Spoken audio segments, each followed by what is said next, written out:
This month on 219 West, President Obama shifts his focus to jobs, jobs, jobs. But what about health care? Janet Lawrence shows us a dancer whose career is now literally hanging by a thread. When Haiti crumbled, supplies, aid workers, and journalists surged into Port-au-Prince. What was it like to cover this disaster? We'll hear from two journalists, one a student here at CUNY, and the other a videographer at the New York Times. And the Winter Olympics may have arrived in Vancouver, but New York is also a venue for some fierce competition. They may not be Olympians yet, but these female athletes are going for the gold. Hello, and welcome to this month's edition of 219 West, the monthly news magazine produced by students at the CUNY Graduate School of Journalism for CUNY-TV. I'm Jessica Courtemanche. And I'm David Montalvo. Also in this edition of 219 West, some Ridgewood residents are grappling with the question, what's better for the community, birds or a baseball field? Eleanor Miller covers all the bases. We'll also meet a man who finds treasure in really old trash. Carrie McDonald introduces us to an urban archaeologist. But we begin this show by talking healthcare coverage, or the lack thereof, for one New Yorker. In his State of the Union address, President Obama shifted his focus from healthcare to job creation. But for one New York dancer who does have a job, healthcare is still a pressing issue. Janet Lawrence reports.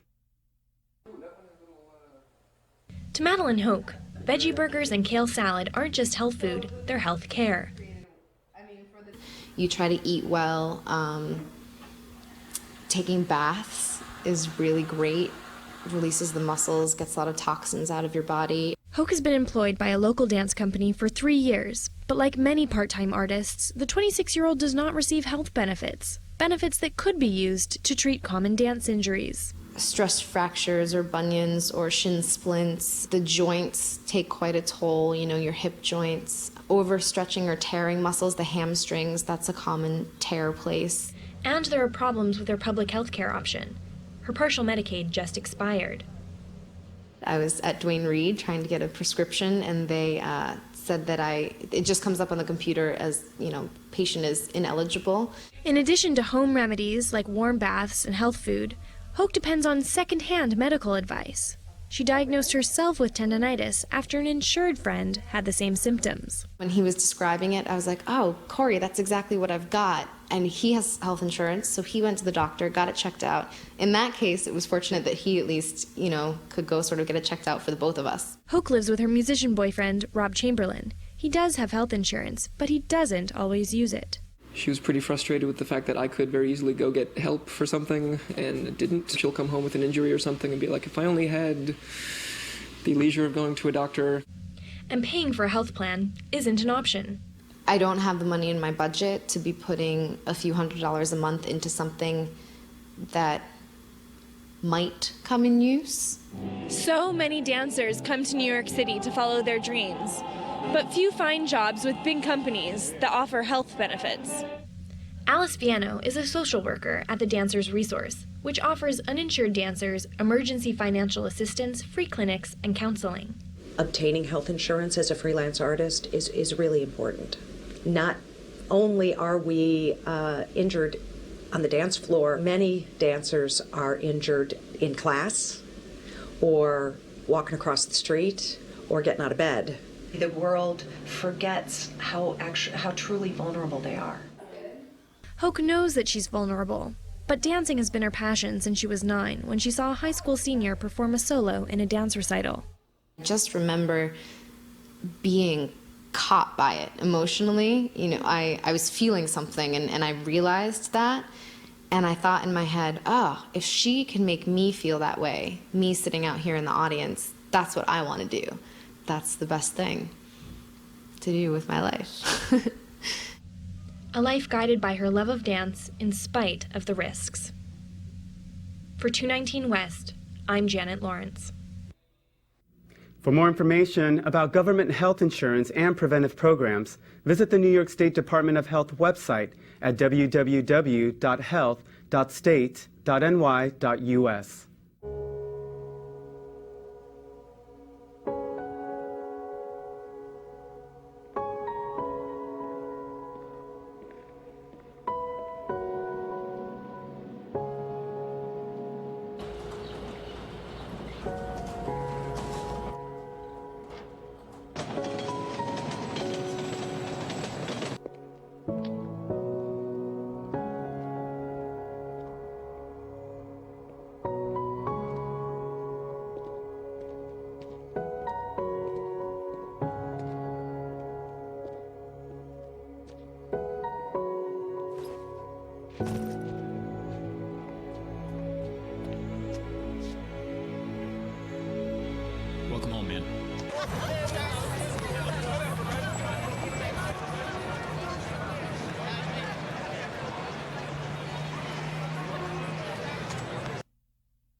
It's been a month since the earthquakes in Haiti, and many news organizations have begun bringing reporters home. While the story has receded somewhat from the front pages, it is far from over. Reporters have come back with many stories to tell about their experiences. In the next few minutes, we'll be talking to two journalists about what it's like to cover a disaster and the challenges they face. For example, if you come upon a rescue effort, do you dig or take a photo? In a few minutes, we'll be talking to one of our fellow students who was in Port-au-Prince. But first, 219 West's Margaret Teich sits with a New York Times videographer who was sent to Haiti to capture the images on video. Margaret? Thanks, Jessica.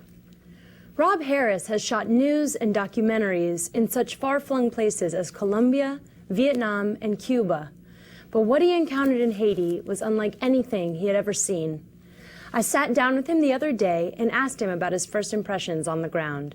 To begin, if you could just tell us how you got into Haiti and what the process was like rolling in and seeing Haiti for the first time. Well, I'd never been to Haiti before, and I'd also never covered a major disaster of any kind, so I was not really quite sure what to expect. Getting in was really hard. There was a lot of problems with within a day or so of the earthquake, flights going in were essentially shut down because the airport, they didn't have any command control of the airport, so nobody knew, so they basically didn't let anybody in. So I ended up flying on a commercial flight to Santo Domingo on Thursday evening, and we rolled through the night from like 3 a.m. We got across the border. By the time we got to the border, it was actually light.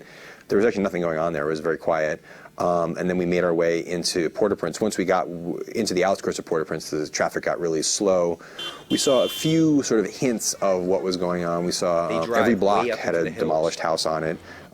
There were dead bodies, sort of lined up in the streets with sheets on them that it didn't seem, people didn't quite know what to do with them. And they didn't have any electricity to refrigerate the bodies. They didn't have any embalming fluid to preserve them. So they were kind of essentially waiting. They had turned the Port-au-Prince dump trucks that essentially turned into the morgue and were going around and picking up the bodies and driving them out to these mass graves they were building, making out in the hinterlands. And so, the first thing that happened when I got there was I sort of got hooked up with this family who allowed me to come watch them reclaim their body, drive it up to the hills, and bury them with the proper ceremony.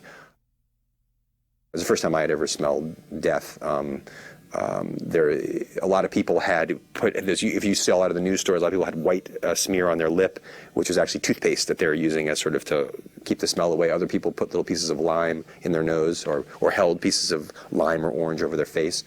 I didn't have any of those things, and a lot of the reporters had masks that they wore. So I sort of got to smell death for the first time.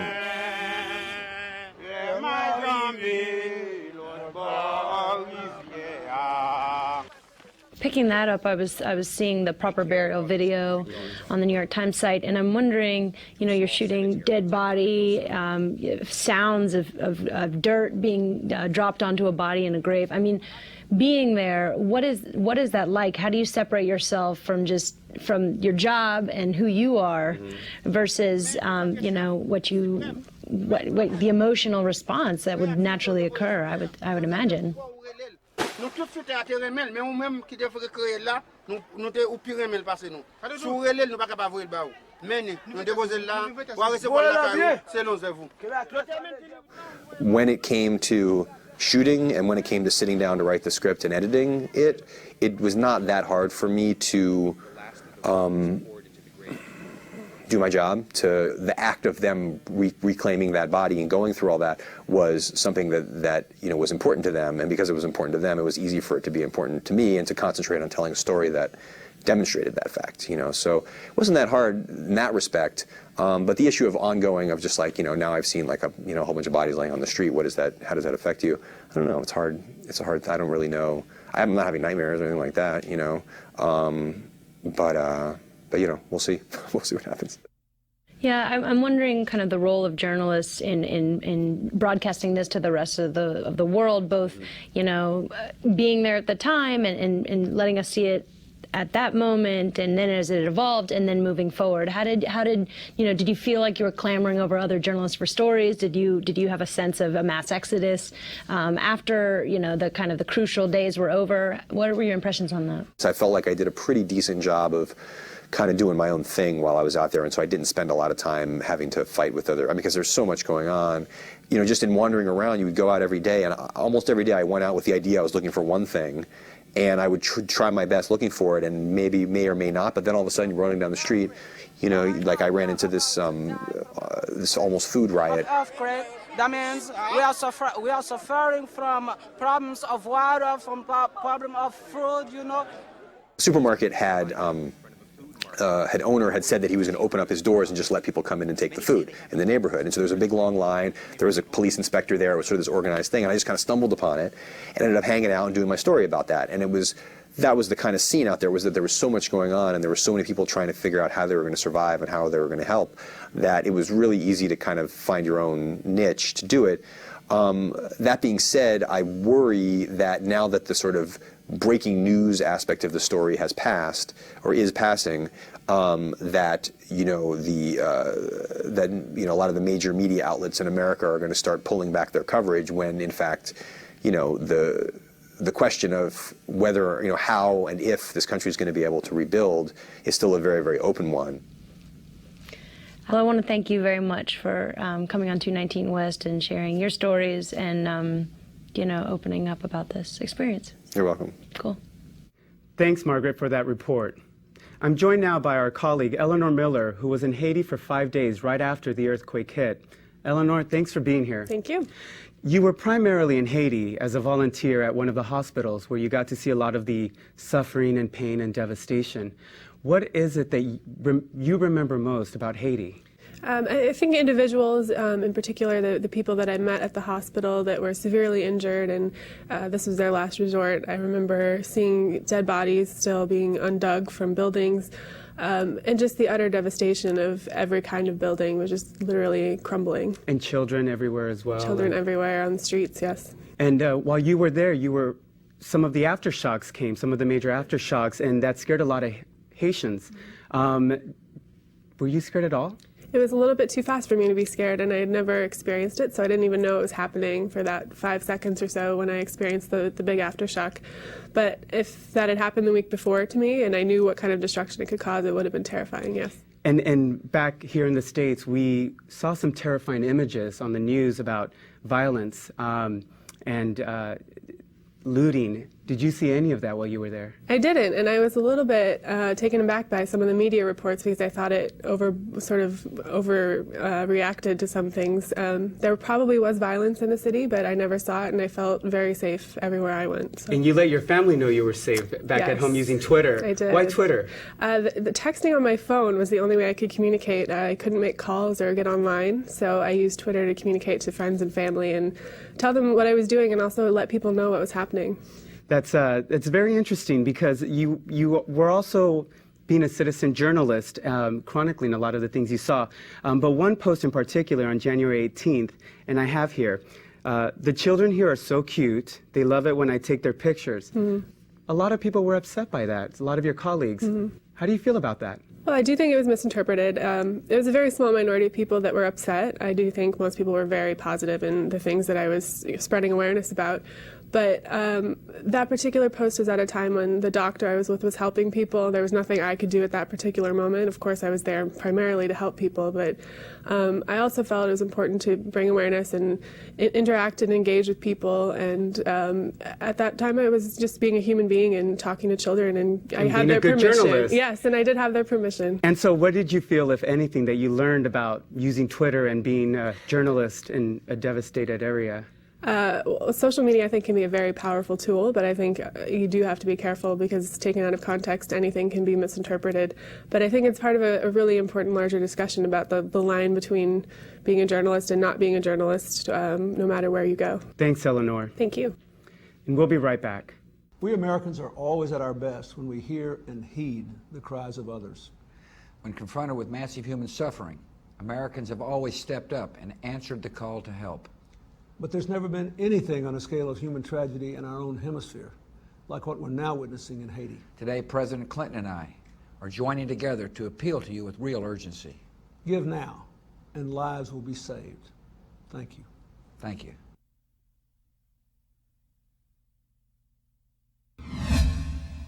For the next couple of weeks, the world's attention is on Vancouver and sports like skiing, tobogganing, and figure skating.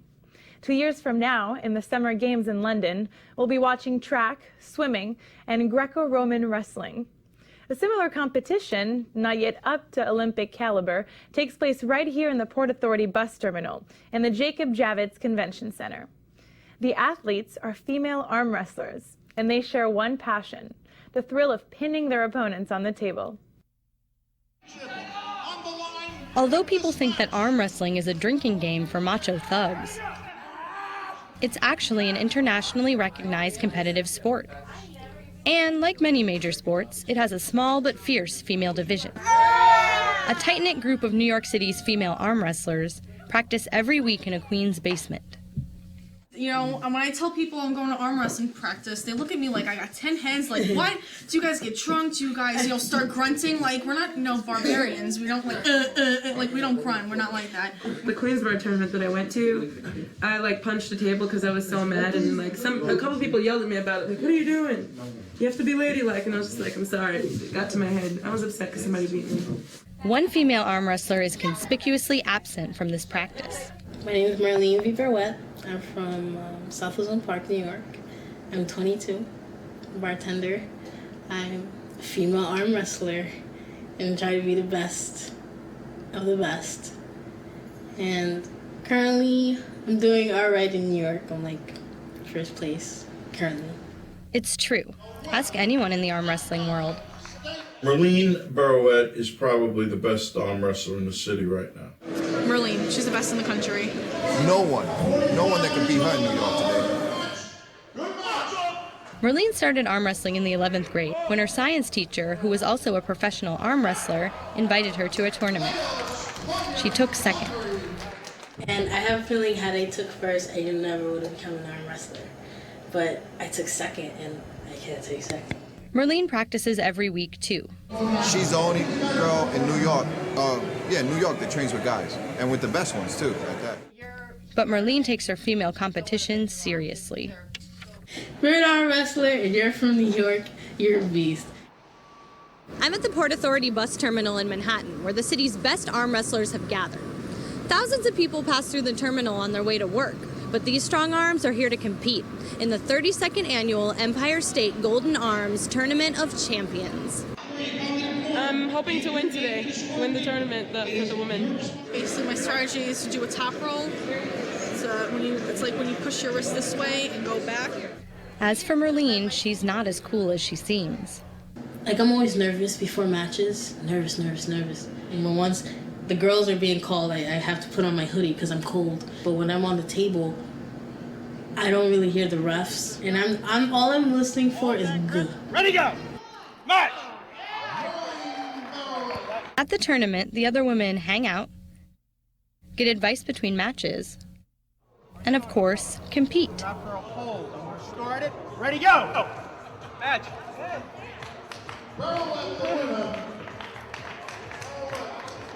Ready, go! Match. Ready, go! Watch your elbow, Miss Boone. Match! Miriline takes all three divisions.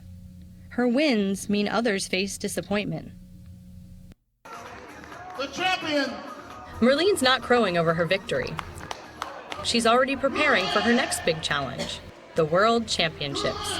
In arm wrestling, of course, I want to win world several times. If I can, just win it once, and win it again, and win it again, and win it again. At least 4 times. Maybe then I'll be like, oh, I think I've had enough of arm wrestling.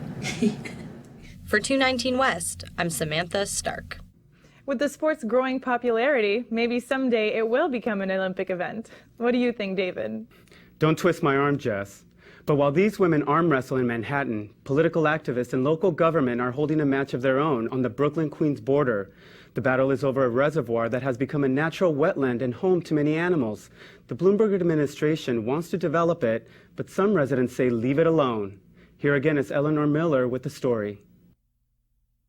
Tucked along the Brooklyn-Queens border lies an oasis away from the hustle and bustle of the city, the Ridgewood Reservoir. They've found endangered species of plants here, and from my own observation, there's just an amazing diversity of birds here. In 2 years, we've found 148 species of birds use this.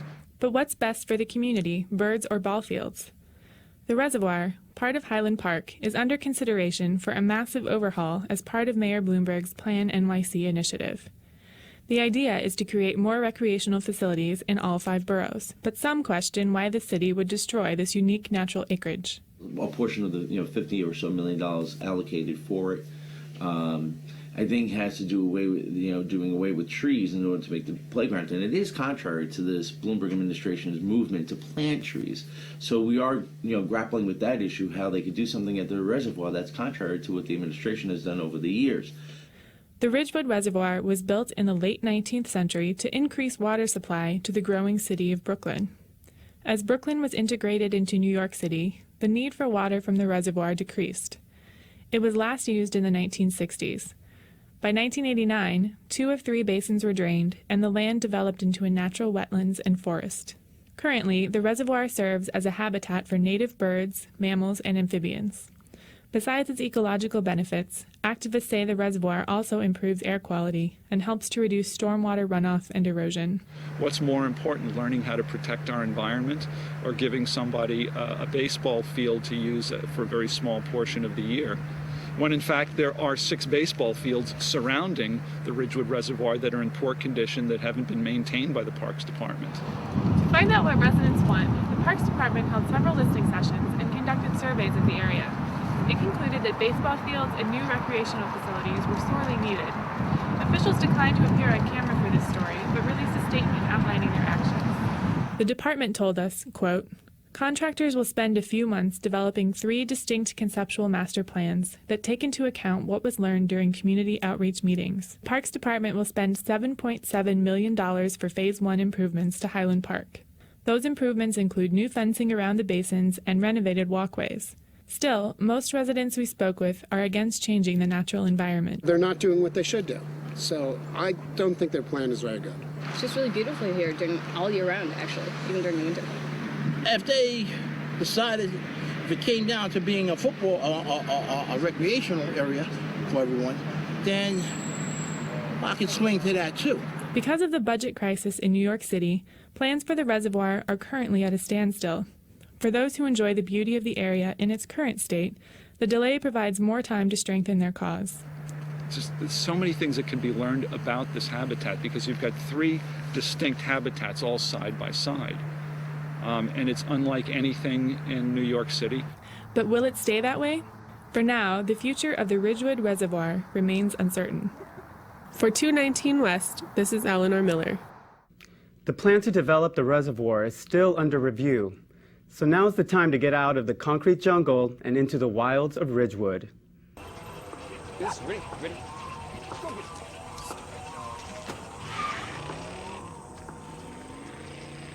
Oh, come on, Randy. Animal shelter, here I come. And no, I'm not crazy or emotionally damaged. That's a stereotype. I just belong to a total loser. I'm a good dog. So if you want a pet, adopt. And if you see Randy, tell him he dropped his wallet.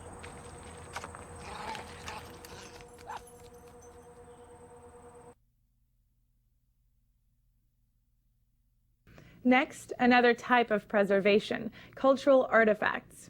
Carrie McDonald introduces us to a New Yorker who has dedicated his life to unearthing vestiges of the city's past.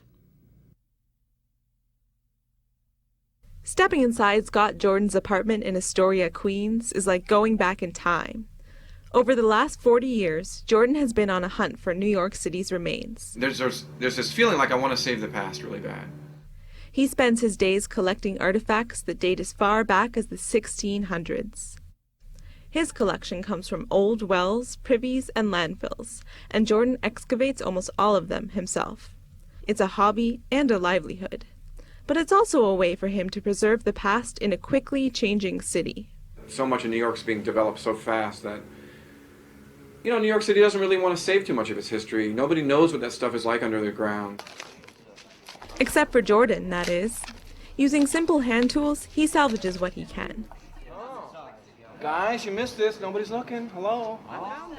Jordon started digging as a teenager on Governor's Island. It's a lice comb. 1870s lice comb. He has spent decades in the dirt. In November, Jordon and a team of diggers took their shovels to 2 old wells behind an East Village tenement. For 2 full days, they uncovered fragments of a 19th century life. Whether it's an ancient bottle or a household item, the trash from another time is Jordon's treasure. 47 Great Jones Street. Something about going out and digging and washing your artifacts when you get home, piecing something together or making something out of it or just displaying it, it brings a lot of joy. Something about touching dirt, smelling the dirt, getting moist with it and getting it under your nails and coming home. A lot of times I come home from a dig and I get that dirt smell on me and I want to wash it off. Jordon estimates he has 50,000 artifacts at home. At times, the sheer volume astonishes him. It's like this magic house that takes things in week after week, year after year, and they're all still here. Now, a lot of it goes out, but I don't know how the floors support this place. To make ends meet, he restores pottery and turns bottles into paintings.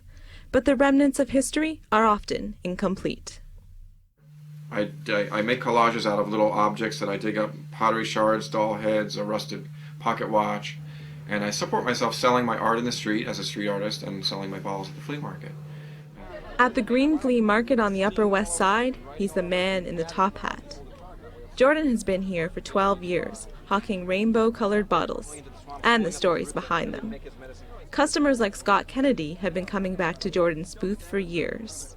I think I really like the excitement he has about it and the stories and how his eyes light up to talk about something as mundane as a bottle. But that's the fun thing about digging is it keeps that little kid in you alive. It keeps you always intrigued. It keeps you wanting to go out to look again. So our aim is to try and retrieve as much as possible before it's gone and allow the public to learn from it and enjoy it that way. It's German mineral water.